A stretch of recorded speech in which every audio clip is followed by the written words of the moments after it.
Welcome to Animal Posse, the podcast dedicated to the people and rescues making a difference in the lives of animals. Today's guest is Jonathan with Rescue Alliance. Hi, Jonathan. How are you? Doing good, Miss Dixie. How are you doing? I'm good. Thanks for coming on the show. I appreciate it. It's no problem. So, tell me a little bit about yourself. I'm the director of Rescue Alliance. We started the rescue back in 2019 after realizing that there's very few cat rescue in the state of Louisiana. And what is your background? What drew you to animal welfare and specifically cat rescue to begin with? I was actually working for Walmart and I witnessed firsthand somebody throwing a kid out of a moving vehicle in the parking lot. At that point, I started volunteering at the animal shelters and then decided to actually start a rescue from there after seeing how full the shelters were and there just wasn't enough space or help for the cats. And did you have cats as pets before this? Yes, I did.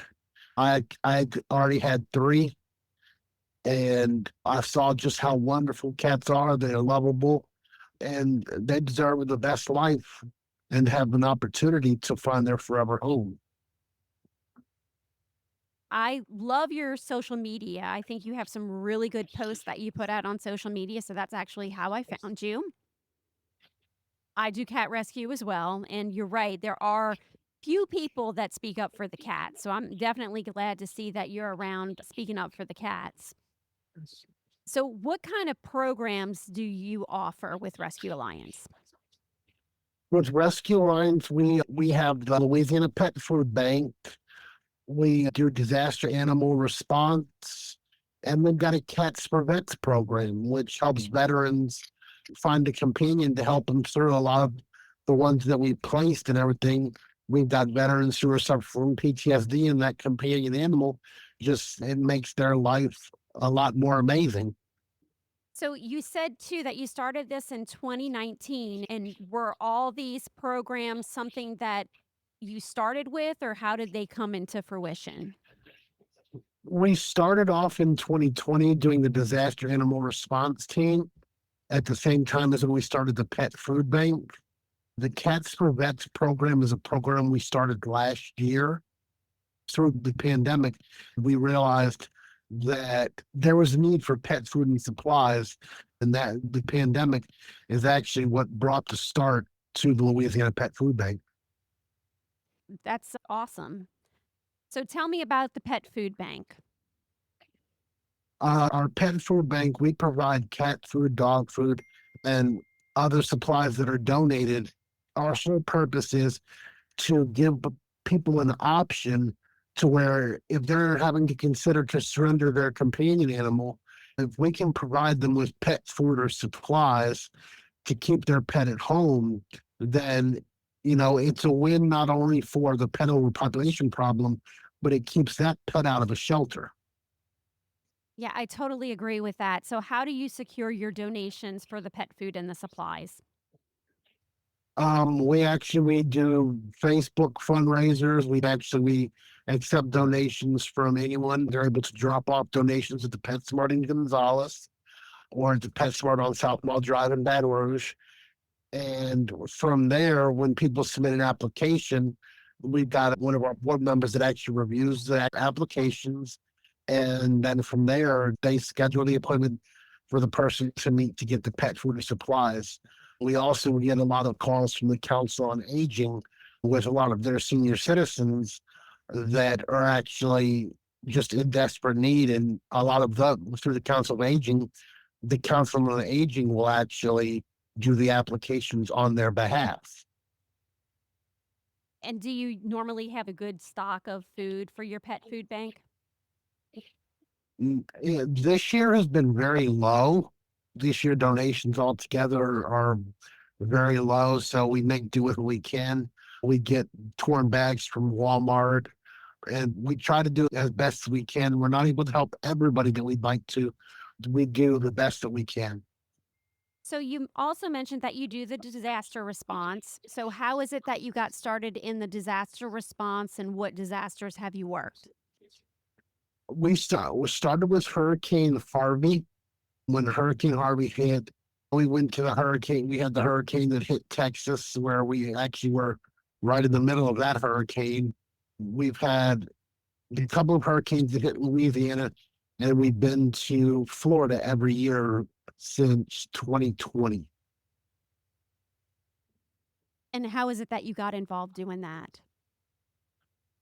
I actually got involved with that because I partnered with a bunch of organizations. In one of the organizations that we had partnered with, actually got us started, was the Animal Disaster Relief Coalition. They'd come down here to Louisiana and we partner with them, and then we go and we meet up with them to and going into the disaster areas along with a couple of other organizations is how we got involved in going and doing disaster relief, helping not only just rescue animals, but also bring pet food and supplies to disaster stricken areas. And does that require that you have any kind of certifications to work with them or specific training, I guess? We have gone through the FEMA training. We've also gone through training that's available through the ASPCA along with Code 3. So through all the different organizations, we've taken in to where we even have volunteers that are certified in swift water rescue, along with animal cruelty, and we even partner with the Cajun Navies to where whenever there's a need, we're there to help. How many volunteers do you have that do the disaster response? On average, we have anywhere between 10 and 40. Oh, wow. That's wonderful. So it's all about partnership for the pets. Is the more that we can come together, the more help we can provide. Absolutely. Yeah. And I saw on your Facebook that you just did a collection of supplies to go to Kerrville, correct? Yes, we had partnered with Real Pets Alive and because of Brucey Animal Rescue to do a donation drive to get more supplies out to Kerrville Pets Alive after the flood, to where we even had Sunbelt Rentals actually volunteered their services to transport supplies for us. Do you also take any animals from the affected area? A lot of times we do. For Kerrville, we did not. For this recent flooding in Kerrville, we did not. They actually had a lot of resources set up to handle. And so they transported out at the same time as they transported out all the animals they had in house. That way they could actually take in strays and animals found. And how did you make all these connections with all these other animal rescues? Honestly, a lot of it was done through Facebook. Whenever there was a disaster, we would reach out. We're actually currently our Florida SARC responders. So whenever Florida actually needs a response, they actually send us emails along with we get emails from the ASPCA and along with a lot of the other big organizations. They send us requests for volunteers and for services. If anyone is interested in getting involved with this, can they contact you and you can help walk them through the whole process? Yes, they can. They can even sign up by going to our website, animalrecovery.org, and clicking on the volunteer tab, or they can message us through Facebook or reach out to us directly. But we're always looking for volunteers. We're always looking for people to do donation drives. We've actually got one teenage child right now who's her summer mission is to collect as much pet food and supplies to help pets across the state of Louisiana. Oh, that's wonderful. It is. Anytime we can get the youth involved in helping with animals, it's a big accomplishment. So, for volunteers, what is your biggest need for volunteers and which program? Right now, our biggest need for volunteers, because currently we're not working in active disaster, is we're looking for volunteers in our cat care centers. which is going to be at the PetSmart in Gonzales and the PetSmart on South Mall Drive in Baton Rouge. To where they come in, they clean, give the cats food and water, and they socialize with the cats. The other thing that we are also looking for currently right now is adoption volunteers to come and help with doing adoption events. So, how many volunteers do you currently have that help with that, with the cleaning and also your adoption events? Right now, our volunteers are low, so right now we've got about 5 volunteers for that, and we do need many more. Yeah, I see with a lot of rescues, that seems to be the hardest thing is finding the people to go do the cleaning and to actually go do the adoptions. People like going to play with the animals, but they don't like necessarily doing the cleaning. Oh yeah, cleaning is the part that is the hardest to find volunteers for. The great thing about when people do the volunteers to do the adoption events is adoption events are only from 10 o'clock in the morning till 2, 3 o'clock in the afternoon on Saturdays. And if we got the volunteers to do it, it would be on Sundays also. But it just very rewarding because you not only get to go there and love on the cats the whole time, but you also get the accomplishment of knowing that you've helped find this cat a home. So, can you walk us through the process of you actually intaking cats and then getting them into the PetSmarts for adoption? From the point of intake, all of our cats, before they even go to PetSmart, they're going to be spayed or neutered. They're going to be age appropriate, vaccinated, and microchipped. They are completely vetted. And in order for them to go to PetSmart, it is required that they are completely vetted. They undergo all the testing and that's needed to make sure that they're healthy and thriving to where when they get in the home, it's a lot easier for them to become comfortable. I saw on your website that Rescue Alliance, you champion feline welfare through rescue, adoption, and support programs, giving every cat the chance to thrive. Can you elaborate on what that truly means for a cat? Thriving is we work with the adopters, not only up until time of adoption, but will remain a resource to where if the adopter has questions or concerns, they're able to call us and we'll do whatever we can to answer their questions and provide the best resource to help the cat adapt to being happy and healthy in their new home. So, Even at the time of adoption, we even provide a week's worth of food to every adopter. That way, they're able to be weaned onto a different type of food, whether if the adopter doesn't want to keep them on Hillside's diet. do you find that all of the post adoptive support that you do helps from, say, having a cat return to your organization? We do still have every now and then, we do still have an adoption that the adopter has to return. We had one just last week to where the person was actually going to be moving outside of the United States for work and was told that they couldn't take their pet with them.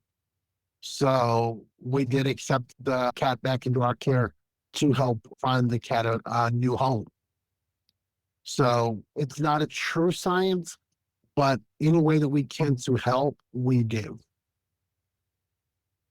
And where do you get your cats and kittens from? We pull from across the entire state of Louisiana.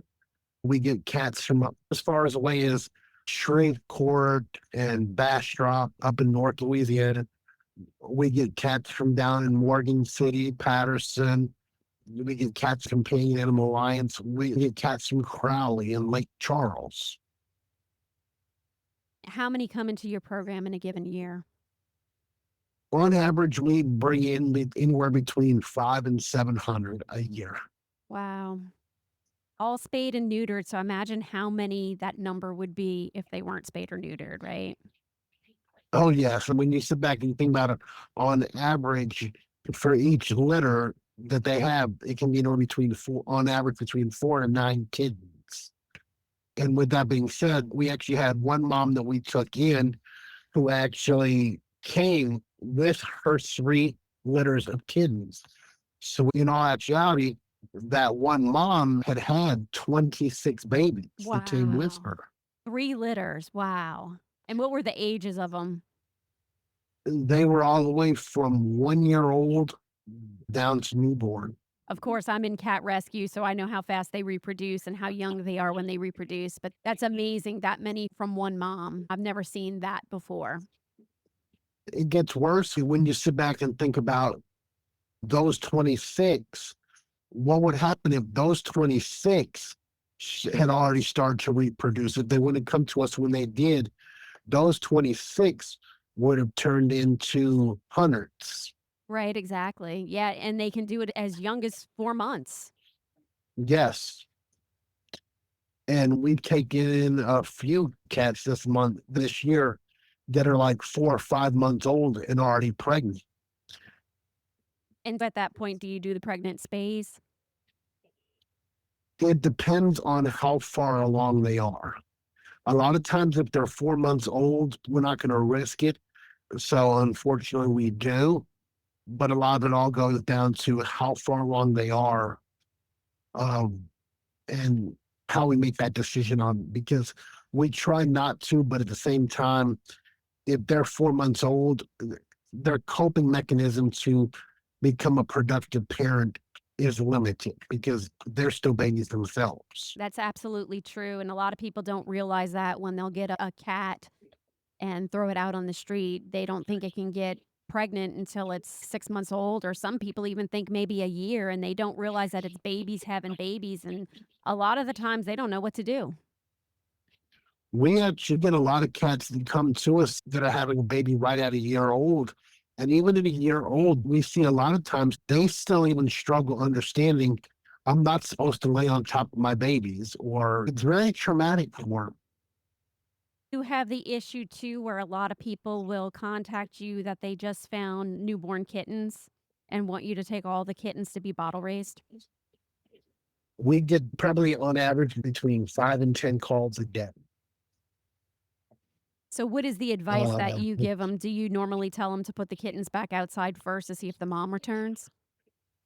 we do. We always do recommend setting up a box with a blanket in an area which it's covered in shade with food and water, to where it would give the mom an opportunity to come back and see that there's food and water there. That way they don't have to go off hunting, and at least give about 24 hours to see if the mom even comes back before pulling them inside. Because a lot of times when the mom leaves the babies in a spot, it's because she's gone to look for food. Exactly. Yeah. There's this misconception that the moms stay with them 24 hours a day, which isn't the case because the moms have to eat too. Exactly. And that's one of the reasons why in a lot of our cat colonies, we buy houses that have feeding systems, to where we'll go and we can actually pour in about a quarter of a bag of food, and it's in a little chute, and then it's got the water hooked up to it. We find that a lot of times when we show up to go check on our colonies, that a mama cat's moved into these houses just because everything is provided right there. Yeah, I'd love to see your setup for that. I can get you some pictures for that. And one of the other things that we also do is we actually also have an ultrasound machine.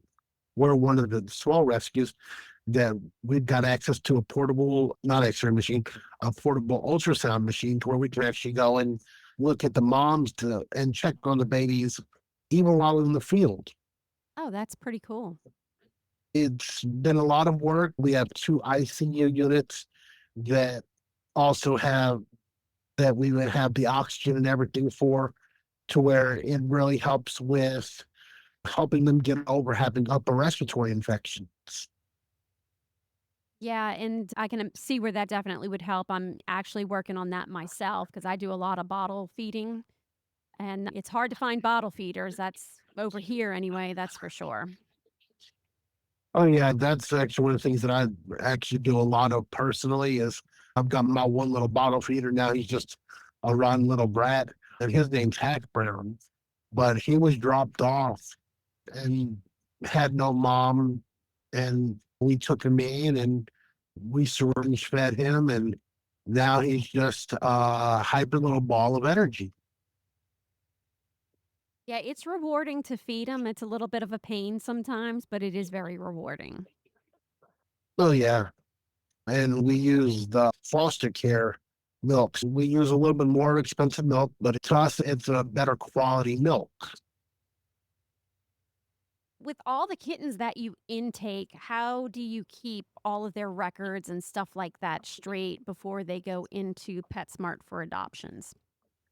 We use a software called Pet Stablished. And with Pet Stablished, we can record all their records, and we even do their adoptions through Pet Stablished. So even after adoption, all their digital records are emailed and controlled through their microchip. And do you let your fosters be involved in recording their records, or is that something that you have a specific person set up to do? We actually do that. All of our fosters are given access to go and input medical records. They can even go in there, and we allow our fosters to go and even write their biographies, because who's better to say, to tell us more about a cat than the foster who was taking care of it. And the fosters always know the personality, the behavior, so they're also the ones that are best to say when their animals would do well, say with another cat or dog or small children or anything like that too. Yes. And we do have a lot of fosters that do also have dogs. So with operating with the fosters, it allows us to put cats in homes with dogs, to where if somebody wants to adopt a cat and they have a dog, then we can speak more towards that this cat was fostered with dogs and was okay with it. Or if they were not okay with it, we can even speak towards that. Can you explain a little bit about your Cats for Vets program and how that works?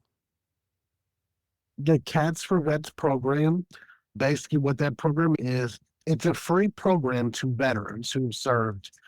They come to us and they're like, I'm interested in a cat.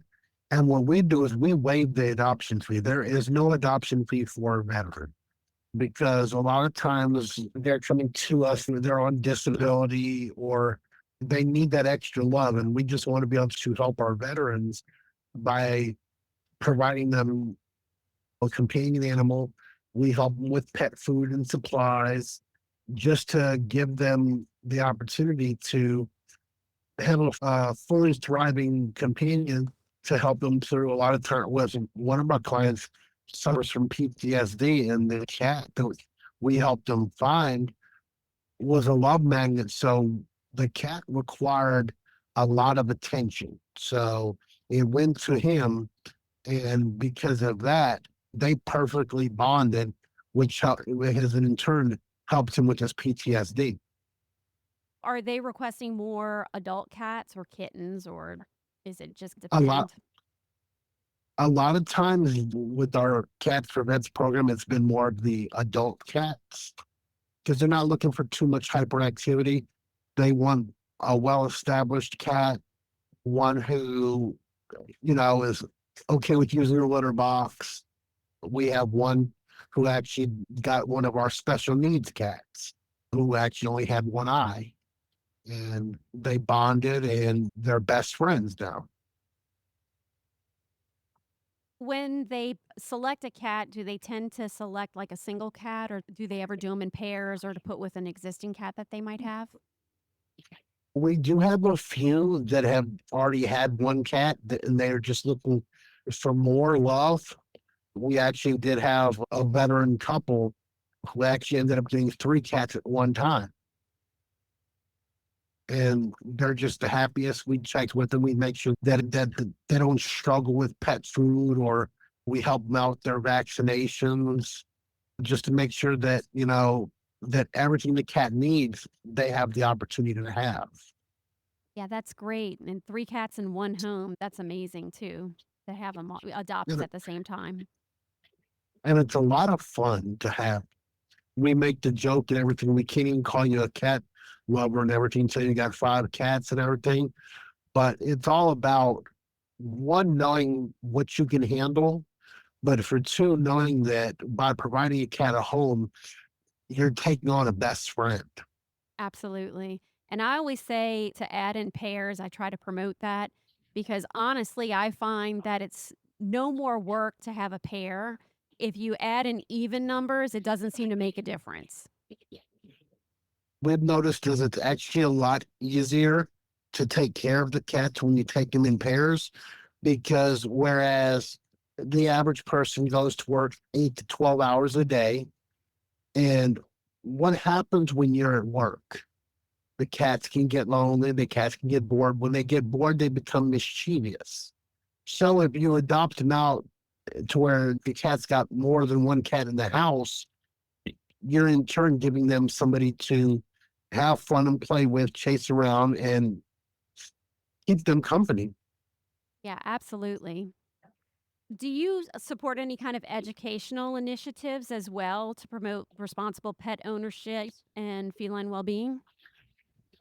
We actually do have what's called the Cat Club. And the Cat Club, it's a classroom course that we actually have that is the first Tuesday of every month at the Haven of Ascension here in Gonzales. And it's about an hour and a half, but we teach everything from bottle feeding to the proper care and grooming of cats. We actually have one of our board members actually leads the cat club. Yeah, I just started teaching a bottle feeding class and I was very happy to see the amount of people that showed up and the engagement in the class. So Oh yeah, when we had our bottle feeding class, we had three teenage girls come, and this is when we had just taken in hash brown, and the hash brown was still on the bottle and could fit in your hand. And so we got to teach these girls that were between the age of, what was it, 11 and 14, on how to properly bottle feed a baby. And they absolutely loved it to where they come to volunteer. And even when I was bringing hash brown to our adoption events, because hash brown was being bottle fed, they'd show up and they were sitting there in PetSmart bottle feeding this baby. that's great to get them involved that young. I know when I had my class, believe it or not, we couldn't find any bottle babies to bring.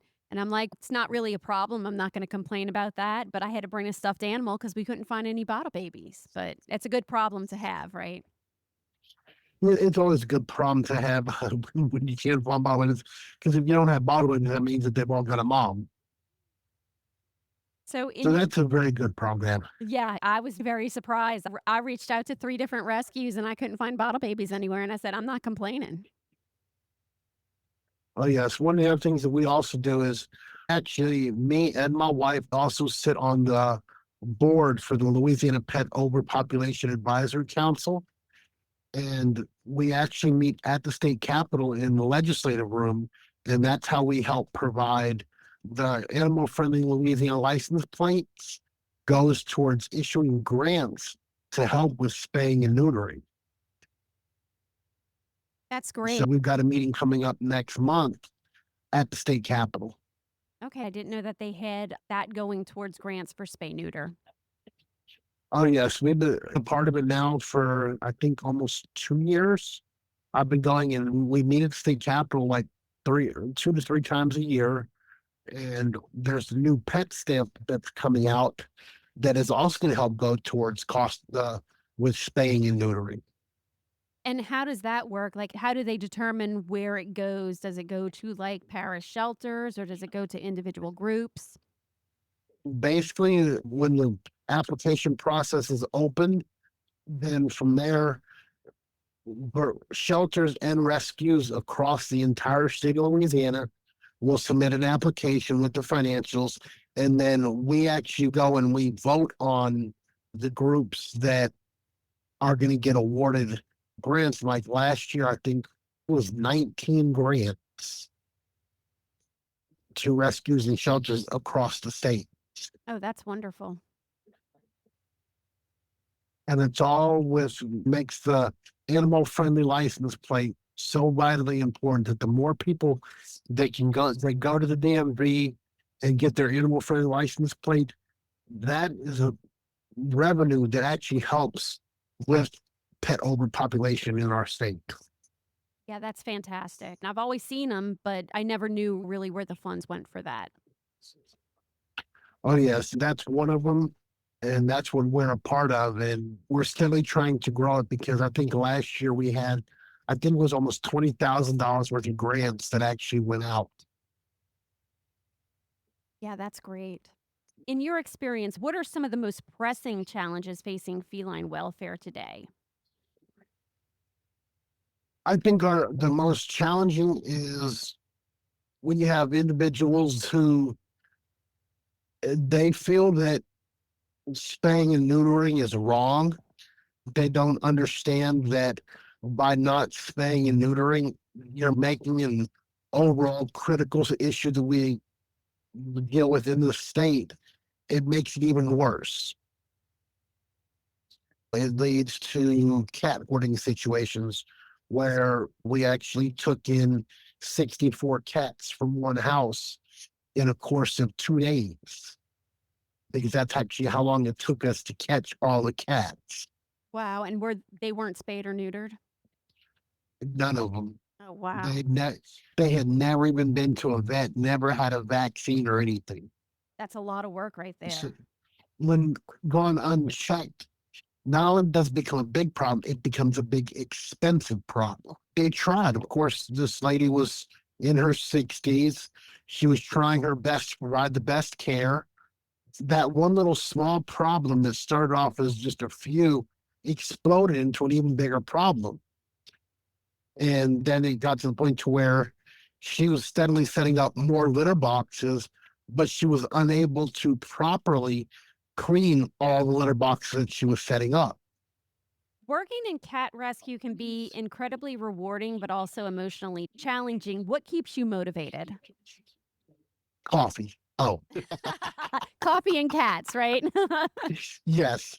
What keeps me motivated to do it is just saying that, like last year, we did 550 adoptions.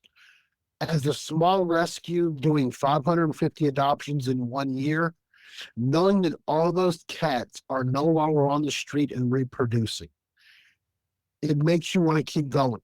When you got people from the community who do their monthly sponsorships, every little bit that we can come together, knowing that we're helping, it's also motivating to keep going.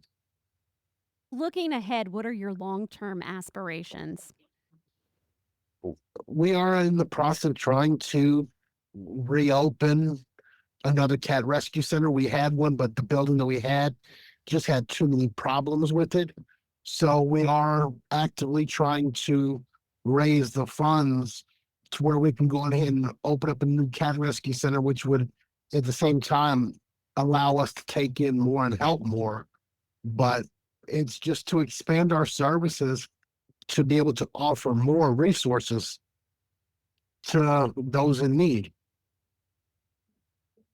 Before we end, do you have any happy adoption stories that you would like to share? Yes, we had one cat that came to us, and it was a Scottish Fold. Scottish Folds are very sweet, very expensive cats to if you were to try to buy one. And the great thing about this is we brought the baby in, and it came to us infested with fleas. All of its neck, its body was all scabbed up. So we put this baby into foster home, and the amazing foster fell in love and decided, you know what, this baby needs to stay here with me. So she decided that she was going to adopt that beautiful Scottish fold. That's great. You got to love when you have the foster failures, right? Yes, that's what's happened. I've got some of the most amazing cats of my own. Yeah, me too. I've got a lot of them actually that were returned for various reasons and they ended up living their life with me now. Oh yes, I took in one of my personals. We took from the shelter that actually had a drainage tube in its leg, and Carlos came to us, and he was very sick, and he wasn't thriving in the animal shelter. And what ended up happening over the course of the past year is He's gotten better. He still suffers from on and off pneumonia, but from where he was to where he is now, he's so much more healthier and happier. Yeah, and I think that's an amazing thing too when you can always see the before and afters to see what an Oh, impact you yes. make. And then we love when we get the wobbly cats. Right. And because people think that, oh, wobbly cats, we took in one, his name was Buddy. And we took him in, and everybody thought he was neurological. So we pulled him out of PetSmart because we were getting off. There's a neurological cat. And in actuality, he just had cerebral hypoplasia. But he turned out to be the most sweet, loving, outstanding cat you could ever find. He was very demanding for time and attention. It just goes to show that even in their imperfections, sometimes they're still the best companions. Absolutely. I have one and she was born without any eyes. And she is absolutely amazing. The things that this cat does, it's amazing to watch her. Oh, yeah. At one of our adopters' houses, she had actually adopted out a cat from us, a cat that has no eyes at all, completely blind. And the amazing thing is when I was over by their house to see that this cat maneuvered through that house as if it had eyes. Yeah, it's amazing to watch them. That's like mine. What she does is she'll go walk into my bedroom and jump on the bed. And I'm like, how do you do the beds there? It's amazing. We've seen Oh, her chasing flies. She does everything. oh yeah. Now that's like with the blind cat and everything. It has not electric vision, but yet they came running across the room, jumped and landed on the cat tree. It memorized exactly where that tree was. Before we end, for listeners who are passionate about feline welfare, what is the single most important action they can take right now to contribute to a more compassionate world for cats? If you can't foster, donate. Cat rescue, it's rewarding. And if you're not able to foster or adopt, the best way to help is just to donate. Thank you so much, Jonathan. I enjoyed our conversation and I liked learning about all the programs and the great work that you do for cats. There's not enough pioneers for cats in the world, so we need to get some more of them. So I'm glad that you're out there working for the cats. Oh, yes. And we're willing to, if there's somebody who is interested in starting up and everything, we are always up for partnering and mentoring to help guide on helping from how to get the 501c3 and the processes to go to help become more productive and making sure that not only are you taking in cats, but you're taking them into a healthy environment that continues to help them thrive. Yeah, and I'm so glad that you offered the help like that too, because I know that sometimes some groups are a little bit reluctant to share information.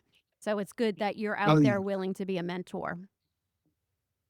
oh, yes. You know, the reason why we named it Rescue Alliance because as a rescue, if we can come together and work together, we can save more cats. And for those that do dogs, they can save more dogs just by working together than fighting against each other because that energy can be saved towards getting animals homes. Absolutely. And I hope that this podcast actually can accomplish that and bring rescues together in some kind of way. If I help one animal, I find that I'd at least be doing my job. Oh, yes. And it all boils down to is that as you get to thinking about, even if you help one person become an advocate towards animals, but you still got to always think about as far as with the litters, that one animal can reproduce and become 20,000 over time. So every cat we can save is an accomplishment. Thank you so much. I really appreciated talking to you this evening. Thank you so much for having me. That's all the time that we have for today's episode. Thank you for listening, and we hope you join us next week. If you know somebody that loves animals as much as I do, please send them our way. We would love to talk to them. If you are enjoying our show, please consider leaving us a donation. 100% goes to our animals.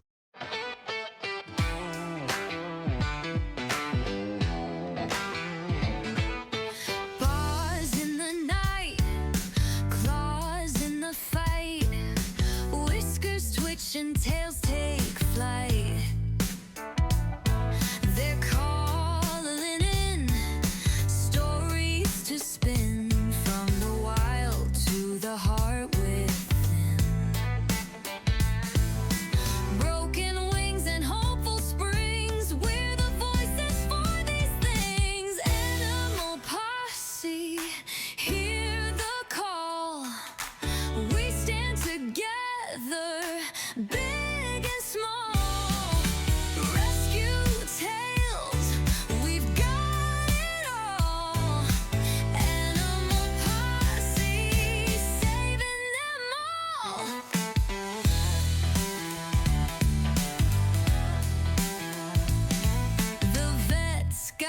tips.